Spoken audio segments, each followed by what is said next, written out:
काव्या समझ गई थी कि अनीशा को उसका अगस्त्य से मिलना इतना क्यों चुभ रहा है।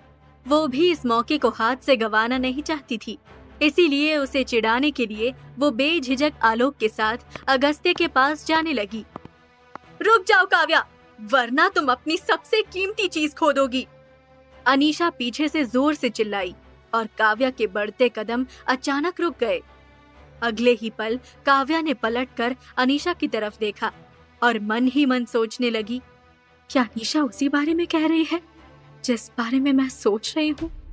काव्या के रुकते ही अनीशा के चेहरे पर शैतानी मुस्कान आ गई और वो बड़े कॉन्फिडेंस के साथ काव्या की तरफ बढ़ी और उसके नजदीक जाकर धीरे से उसके कान में फुसफुसा कर बोली, सही समझी तुम, अभी के अभी मेरे साथ चलो, मैं तुम्हें तुम्हारी माँ का सारा सामान हैंडओवर कर दूंगी। काव्या हैरान होकर अनीशा को देखती रह गई। तभी अनीशा ने आगे कहा, और ये आखिरी मौका है तुम्हारे पास अपनी माँ का सामान मुझसे लेने का, क्योंकि इसके बाद मैं वो सारा सामान डिस्ट्रॉय कर दूंगी और तुम्हें देखने भर को भी नहीं मिलेगा। कहकर अनीशा काव्या से दूर हो गई। आलोक और शुभम दोनों अनीशा की बात नहीं सुन पाए। वो दोनों हैरान थे कि अनीशा काव्या से क्या कह रही है। अनीशा अपनी बात कहकर काव्या को एकटक देखने लगी। वहीं काव्या ये सुन फटी आंखों से अनीशा को देख रही थी। माँ की वो सौगात मिलने की बात सुनकर काव्या ने हड़बड़ाकर आलोक को देखा और फिर अनीशा को। अनीशा भी डील देने के बाद बड़े कॉन्फिडेंस से काव्या को ही घूर रही थी। काव्या कुछ सोचते हुए खुद से बोली, मैं अपनी माँ की उन आखिरी निशानियों को पाने का ये मौका किसी हाल में नहीं खो सकती। उस अगस्त्य से तो मैं कभी भी मिल सकती हूँ, लेकिन इस अनीशा का कोई भरोसा नहीं। यही सोचते हुए काव्या ने आलोक से कहा, माफ कीजिएगा आलोक जी, मगर मुझे अनीशा के साथ जाना होगा, मैं अगस्त्य से नहीं मिल सकती। काव्या की बात सुनकर आलोक हैरान हो गया और काव्या से बोला, लेकिन मैडम, मैं अगस्त्य सर को क्या जवाब दूंगा, वो बहुत नाराज हो जाएंगे, आप प्लीज चलिए। काव्या अगस्त्य को भी नाराज नहीं करना चाहती थी, इसलिए 2 पल रुककर सोचने लगी। वहीं ये देख अनीशा का पारा चढ़ गया। उसने गुस्से में मुट्ठी भींचते हुए खुद से कहा, ये काव्या मेरा बना बनाया खेल बिगाड़ देगी। इससे पहले कि आलोक इसे मनाकर अगस्त्य के पास ले जाए, मुझे इस काव्या को यहाँ से ले जाना होगा। अनीशा ने जल्दबाजी में आगे बढ़ते हुए काव्या का हाथ पकड़ा और उसे खींचते हुए बाहर चली गई और शुभम उसके पीछे पीछे चला गया। काव्या के जाने से आलोक पसीने पसीने होते हुए बड़बड़ाया, अब मैं अगस्त्य सर को क्या बोलूंगा, वो तो मुझसे बहुत नाराज हो जाएंगे। इधर अनीशा जैसे ही होटल से बाहर निकली, कैमरे की फ्लैश लाइट्स चमकने लगी। मीडिया के कुछ प्रेस रिपोर्टर और फैंस ने अनीशा को घेर लिया और एक प्रेस रिपोर्टर ने अनीशा के मैनेजर शुभम से कहा, शुभम जी, अनीशा मैडम का एक इंटरव्यू लेना है, प्लीज थोड़ा समय दीजिए ना। अनीशा काव्या के सामने अपने रुतबे का शो ऑफ करते हुए मीडिया को पोजेस दे रही थी कि शुभम के कुछ कहने से पहले वो फोटो खिंचवाते हुए बोली, सॉरी गाइस, आज नहीं। ये कहते हुए उसने पास में खड़ी काव्या की तरफ देखा और मन ही मन खुद से बोली, मेरा खेल बिगाड़ने चली थी ना, अभी सबक सिखाती हूँ इसे।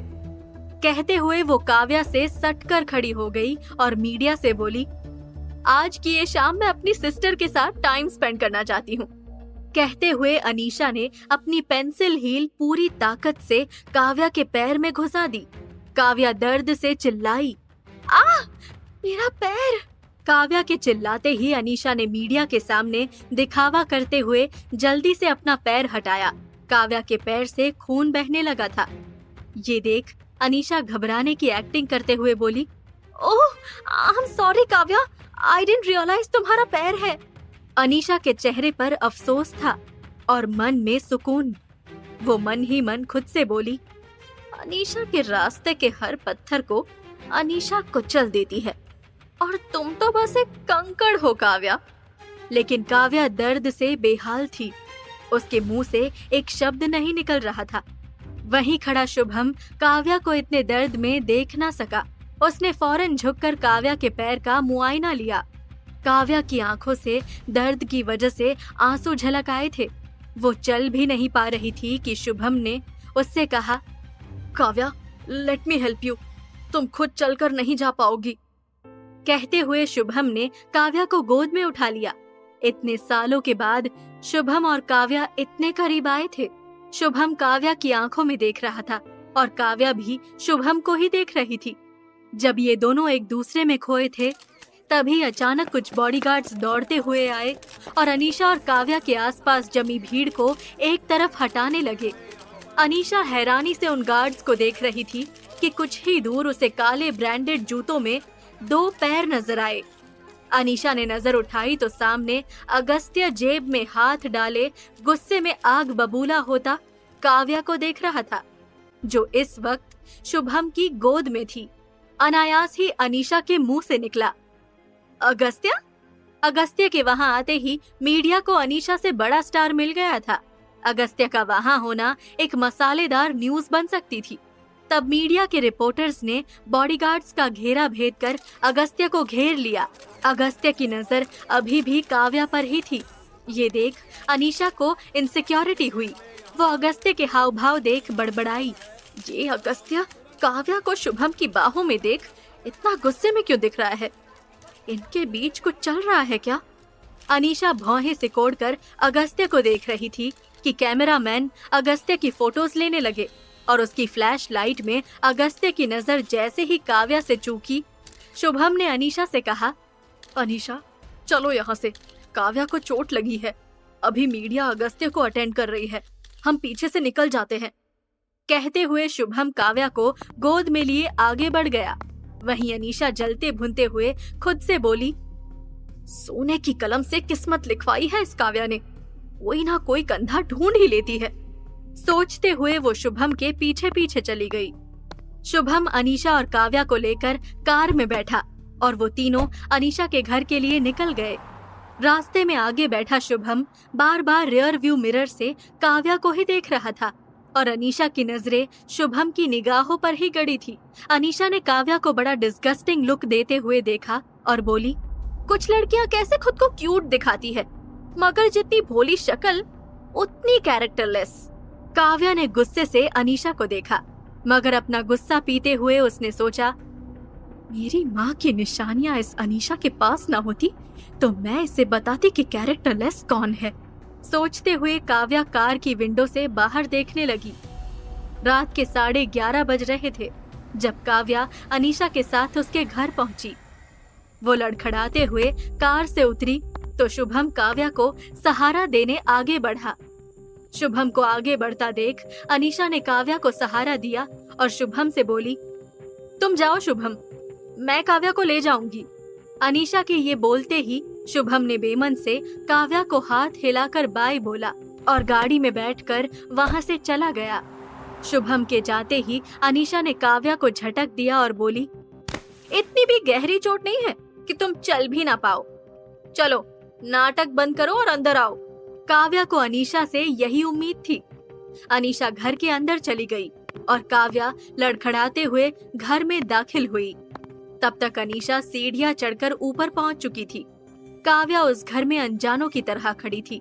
उन सीढ़ियों को देखते हुए वो खुद से बोली, काश उस दिन मैं इन सीढ़ियों से गिरी ना होती तो शायद मेरी कहानी कुछ और होती। काव्या सोच ही रही थी कि अनीशा उन्हीं सीढ़ियों से उतरती दिखाई दी। उसके हाथ में एक पुराना सा बैग था। अनीशा ने वो बैग सीढ़ियों से उतरते वक्त ही काव्या के ऊपर फेंका और बोली, ये लो अपनी फटीचर माँ का फटीचर सामान और निकलो यहाँ से। माँ का सामान मिलने की खुशी में काव्या ने अनीशा की बदतमीजी को नजरअंदाज कर दिया और उसकी आंखों में खुशी के आंसू आ गए। उसने बैग को सीने से ऐसे लगाया जैसे उसमें माँ का सामान नहीं, खुद माँ ही हो। वो रोते हुए अनीशा से बोली, thank you so much Anisha, मैं तुम्हारा ये एहसान कभी नहीं भूलूंगी। उसकी बात सुनकर अनीशा अपनी भौहें उचकाते हुए हाथ बांधकर खड़ी हो गई। काव्या ने अपने आंसू पोंछते हुए वो बैग वहीं रखी टेबल पर रखा और उसमें पड़ा सामान बड़े प्यार से देखने लगी। सामान देखकर काव्या एक्साइटेड होते हुए बोली, माँ की ये साड़ी और ये है डायरी, जिसमें उनकी लिखी कई कविताएं हैं। माँ को लिखने का बहुत शौक था। काव्या बोल रही थी और अनीशा खड़ी हुई मुंह बना रही थी। तभी काव्या के हाथ एक लकड़ी का बॉक्स लगा और उसकी आंखों में आंसू आ गए और वो उस बॉक्स को घूरते हुए बोली, ये माँ का ज्वेलरी बॉक्स है। इसमें माँ ने मेरे लिए वो कुंदन का नेकलेस रखा था। उनकी इच्छा थी कि मैं उसे अपनी शादी में पहनूं। ये कहते हुए जहाँ काव्या की आंखें भीगती जा रही थी, वहीं अनीशा का गला सूखने लगा था। वो सीढ़ी से नीचे उतरी। उसने टेबल से पानी उठाया और चुपचाप काव्या को देखती रही। तभी काव्या ने बड़ी उम्मीद से वो बॉक्स खोला, मगर ये क्या? काव्या की सुनहरी उम्मीदों पर किसी ने काला रंग फेर दिया। काव्या ने शॉक्ड होकर अनीशा से कहा, ये तो खाली है। माँ का नेकलेस कहाँ गया? काव्या के ऐसा पूछते ही अनीशा ने त्योरियां चढ़ाते हुए जवाब दिया, कौन सा नेकलेस? मुझे किसी नेकलेस के बारे में कुछ नहीं पता। जो भी था सब तुम्हें दे दिया है। अनीशा की बात सुन काव्या पैर में चोट के बावजूद तेजी से पैर घसीटते हुए अनीशा के पास पहुंची और बोली, अनीशा, मेरी माँ की आखिरी निशानी है वो। देखो, मुझे वापस कर दो वो नेकलेस। तुम्हारे पास अब किसी चीज की कमी नहीं है, इसलिए मुझे वो नेकलेस दे दो। मगर अनीशा एक हार्टलेस लड़की की तरह चुप खड़ी रही। तब काव्या ने गुस्से में अनीशा से कहा, अनीशा, मैं वो नेकलेस लिए बिना यहाँ से नहीं जाऊंगी। मेरी माँ की वो सौगात मुझे लौटा दो। काव्या को गिड़गिड़ाता देख अनीशा के कलेजे में ठंडक पड़ गई। वो बड़े एटीट्यूड से काव्या से बोली, वैसे काफी हिम्मत आ गई है तुम में। I like it. पहले काफी डरपोक थी तुम और कमजोर भी। खैर, अब मुद्दे की बात करते हैं। अनीशा के बदले हाव भाव को देखते ही काव्या के चेहरे के एक्सप्रेशंस भी बदल गए। अनीशा ने मुंह बनाते हुए कहा, देखो, वो नेकलेस इसमें था, मगर मैं तुम्हें वो नहीं दे सकती। अनीशा की बात सुन काव्या बेचैन होकर उसके पास गई। उसका हाथ पकड़ा और गिड़गिड़ा कर बोली, मगर क्यों? तुम्हें कोई जरूरत नहीं है उस नेकलेस की अनीशा। तुम उससे कई अच्छे नेकलेस खरीद सकती हो। प्लीज मेरी माँ का वो नेकलेस मुझे वापस कर दो। काव्या को गिड़गिड़ाता देख अनीशा ने उसका हाथ अपने हाथ से हटाया और बोली, ओके, मैं तुम्हें वो नेकलेस देने को रेडी हूँ। ये सुनते ही काव्या खुश हो गई। उसकी आंखें चमक उठी और वो अनीशा से बोली, थैंक यू। प्लीज जल्दी से मेरा नेकलेस वापस कर दो, जिससे मैं यहाँ से चली जाऊं। काव्या की ये बात सुनकर अनीशा हंस पड़ी और बोली, ओह शट अप काव्या, तुम अब भी इमोशनल फूल हो। अनीशा डील्स करती है, चैरिटी नहीं। अगर तुम्हें वो नेकलेस चाहिए तो मेरी एक कंडीशन माननी होगी। अनीशा ने जैसे ही काव्या को अपनी कंडीशन बताई, काव्या के पैरों तले जमीन खिसक गई। क्या मांगा है अनीशा ने उस नेकलेस के बदले? काव्या को शुभम के साथ देखने पर अब क्या एक्शन लेगा अगस्त्य? क्या शुभम की वापसी होगी काव्या की जिंदगी में? जानने के लिए सुनिए अगला एपिसोड सिर्फ पॉकेट एफएम पर।